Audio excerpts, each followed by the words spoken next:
मोशी दुर्घटनेला तब्बल 40 तास उलटूनही अद्याप बचाव कार्य सुरूच. ढिगाऱ्याखाली 8 कामगार अडकल्याची शक्यता.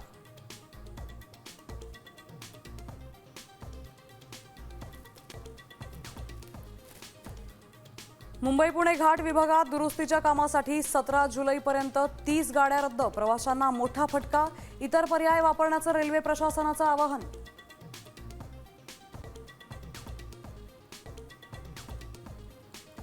राज्यात पावसाचा जोर ओसरला. धरणसाठा 41%वर.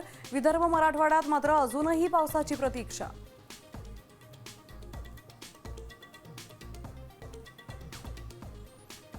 मिसिंग लिंकवर बोलल्यावर महाराष्ट्राचा अपमान कसा? तुमचं सरकार असलं की दुर्घटना नैसर्गिक, तुमच्या अंगाशी आलं की राजकारण.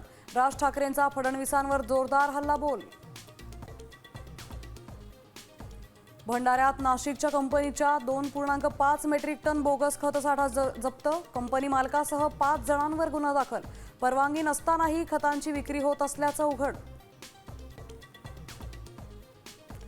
पुण्याच्या हिंजवडी जमिनीखालून अचानक आग दिसल्याचं उघड. वीज किंवा गॅस पाईपलाईन कारणीभूत असल्याची चर्चा.